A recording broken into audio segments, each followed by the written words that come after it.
Welcome to the podcast where mental health is at the core of what we focus on. We strive to develop people like you to maximize who you are and what you've been called to do by sharing tools and resources for better brain health. And now here's your host, Juan Garcia.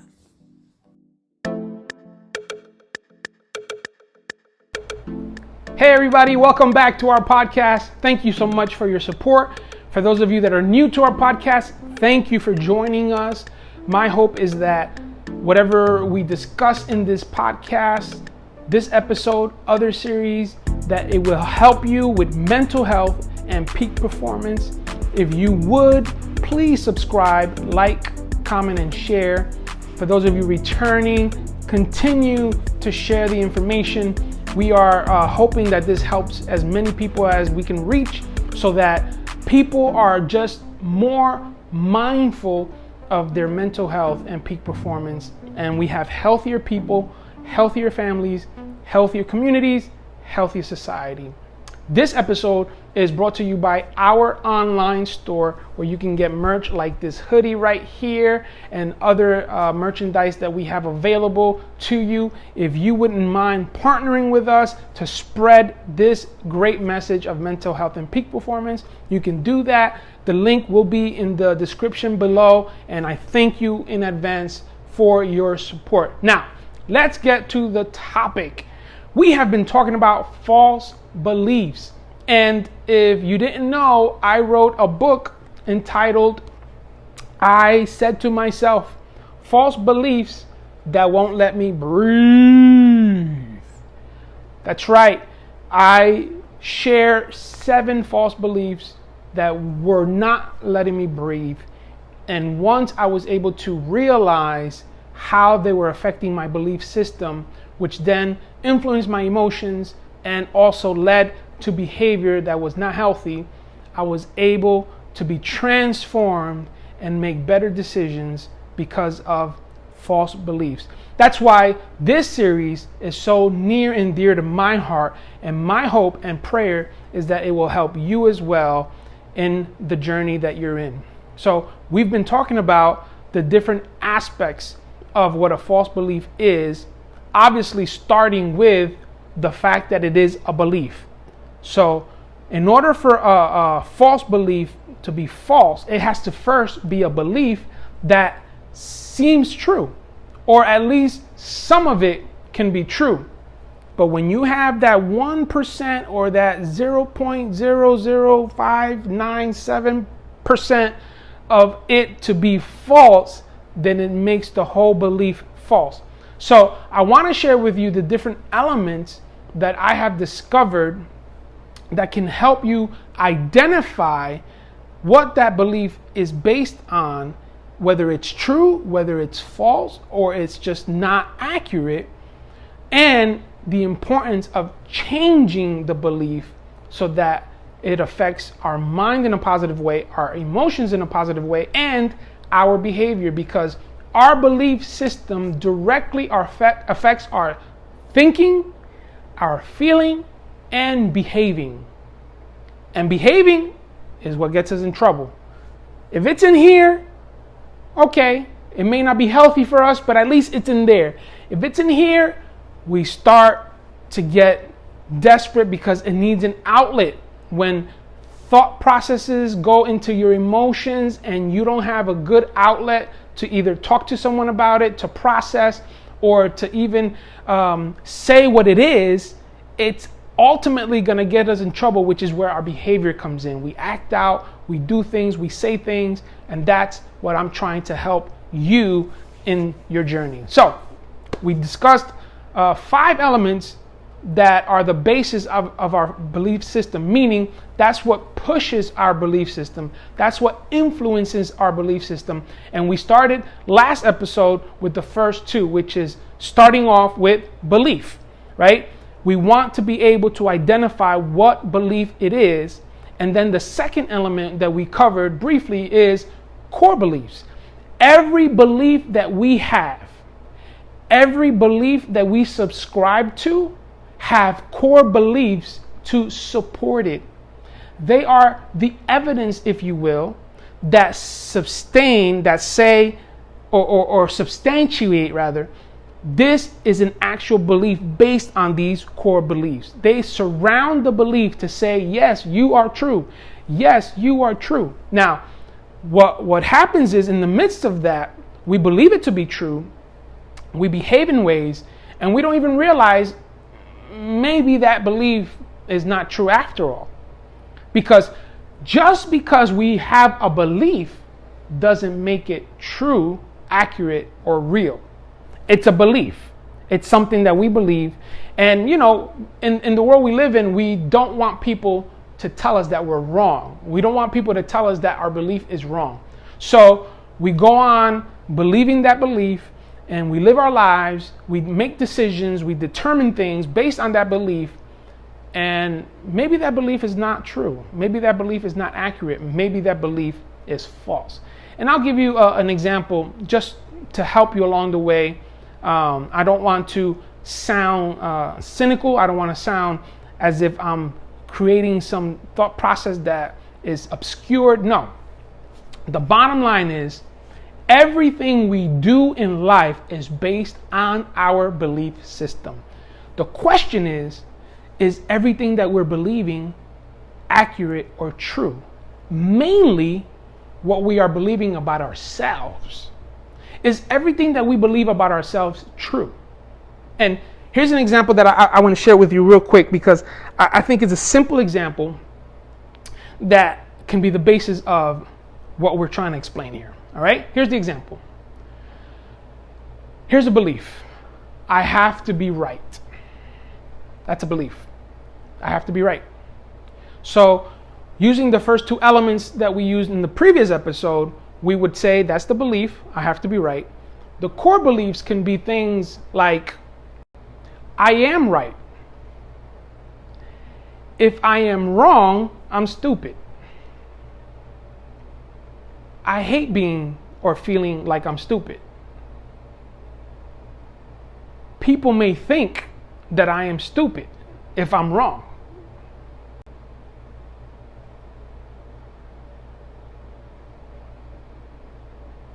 If I am stupid, I am worthless. I am a failure. So you see how that belief, I need to be right, supported by these other core beliefs, ends up with actually the potential to believe I am a failure. So now, as I circle around the core beliefs, right? Now, track with me here. I have a belief, I need to be right. I just gave you core beliefs to support that belief. Now, the support system in that belief is key because that's driving the belief, okay? So my belief, even though it may be false, at least is well intended. Let's just say, right? For argument's sake, I need to be right. Now, obviously I don't need to be right, but let's say for work purposes, if I am in a hospital and I know that a patient needs a certain medication and they should not be deprived of this medication, then I need to be right in that, right? So it has its positive light to it. The problem results in when I need to be right at the expense of someone else's value, someone else's pain, someone else's emotional breakdown, someone else's demise, however you want to. When it affects someone else, or I do something to myself that's not healthy, that's when that belief is not a healthy or good belief, and it ultimately can be a false belief. But track with me here. The belief is I need to be right. The supporting core beliefs, although they start to look like they make sense, at the end of it, it ends up that one of my core beliefs is I am a failure. Why? Because if I am not right, then I could be deemed worthless in front of people. If people see that I am incompetent, then I feel like a failure. And so that becomes the driving force of that belief. that I need to be right. So now I don't need to be right to be competent necessarily. Now, in my mind, I've convinced myself that I need to be right, because if I don't, or if I'm not, I am a failure. And that statement in my core belief system becomes a reality the more and more it is pointed out that I am wrong. You see what I mean? And so that core belief system is gonna support it, and is gonna push it to where I overwork myself. I need to be in the here and now of every topic so that I sound competent. I can't make any mistakes. I can't, lack anything, because I need to be right.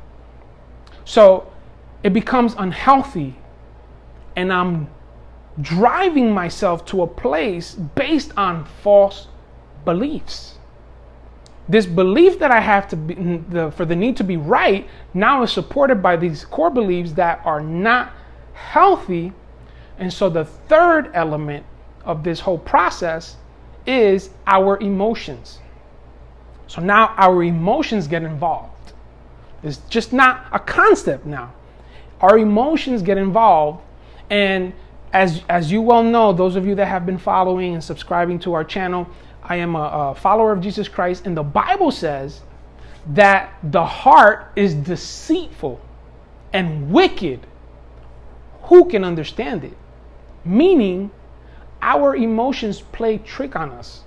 I remember there was an old rap song when I was in school that said something like, my mind's playing tricks on me, right? Because the mind starts to influence the emotions, and you start to feel some type of way based on what you're believing. So now I need to be right, but then if I am not right, that means that I am worthless, and that means that I have no purpose. And so the emotions involved there could be pride, it could be anger, frustration, it could be things like self-hate. You start to self-loathe. You start to say you're never good enough. See, this is why I needed to study more, because this is why I should have gone to a different college. This is why I should have been born to a different family. This is why I should have been raised in a different environment.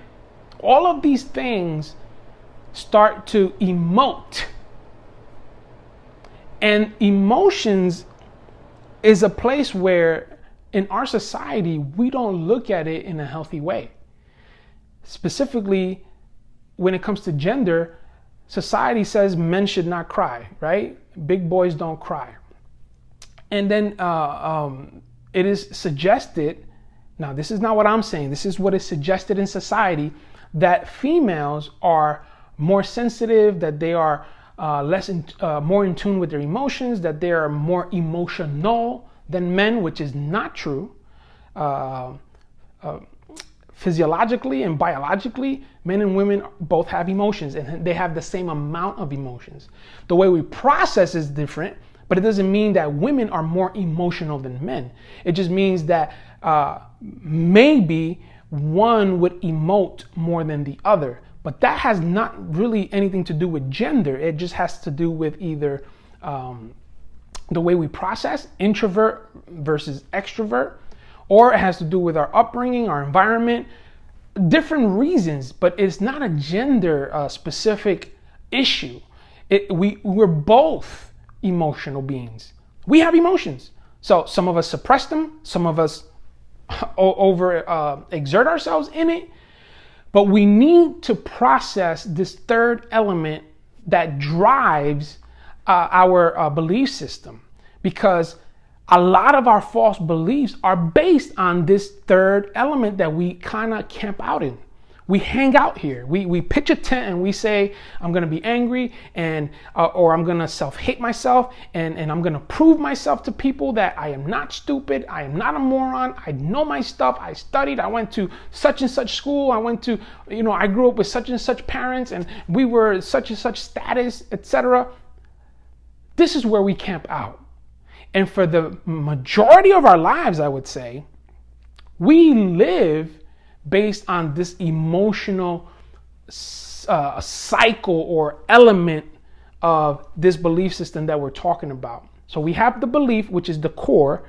We have the core beliefs that surround it and support it. And now we have the emotional cycle that we give kind of color to what we're believing in our thought process. And now, what do? Right? So our next element we'll touch in the next episode. But I just want to camp out here because I want to make sure that we understand that we still have an opportunity in this third element to intercept what it is that we're accepting as true. We have a belief, we have these core beliefs that we're supporting, and now we're adding emotion to it. And we have to realize, are we in a good or healthy place to emote in a healthy way? Do we understand when we lose something or a person that we need to grieve? Right now, we've gone through, or we're in this COVID-19 situation where so many people have died. So many people have gotten sick and are still dealing with the ramifications of this illness, and others that are still afraid that they're going to get sick or their parents are going to get sick, or so many different things happening. And the influence behind it is COVID-19, this virus that the world is dealing with. Now, us personally as a family, we've lost a handful of people to this virus. So we don't deny its existence. We don't deny that it's real. We know it's real. And it affects people in different ways.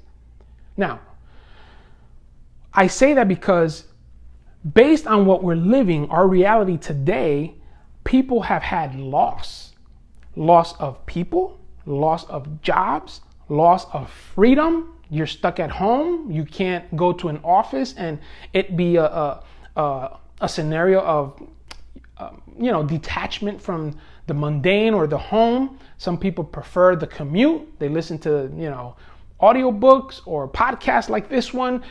It interrupted your routine, so to speak. So now, and there's young people that are not in a school or a campus necessarily. Some are, but some are not. And so this has interrupted your life as you knew it. And so there's a sense of loss.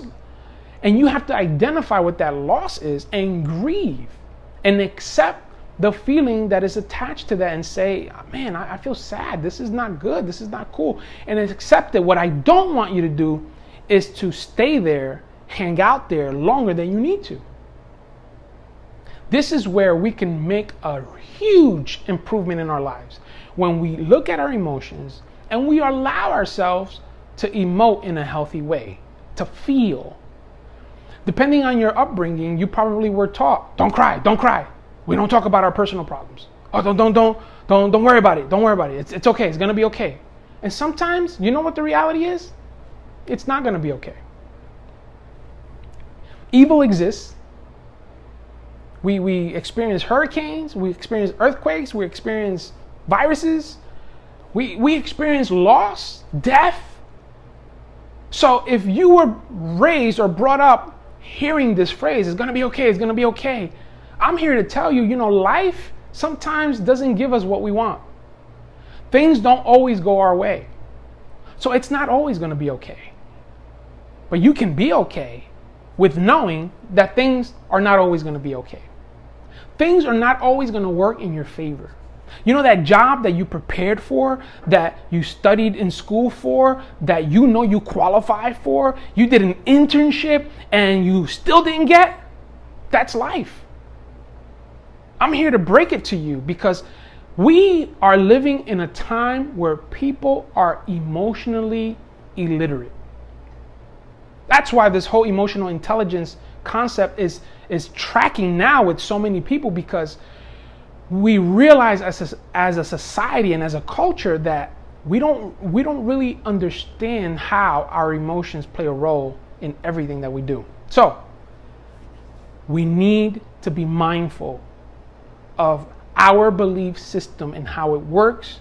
We have a belief, we have core beliefs to support it, and then we add emotions. And if we're not in a healthy place emotionally, we will begin to really drive this belief home, especially if it's a false one, and it won't be good. we will be ultimately living a lie based on our belief system. So emotionally, we need to know what emotion are we attaching to this area, why, so that we can replace it with a healthy emotion. Or if it's the right emotion, let's sit in it in the time that is allotted where it's healthy and move on accordingly so that we are better for it. You know, it's important to spend the right time emotionally in the different spaces that we deal with. It doesn't mean you ignore your emotion. No, you don't ignore your emotion. You deal with it, you feel it, you grieve, you celebrate whatever it is, and you move on, because life happens and it continues to happen regardless of how you feel. So your belief system is important.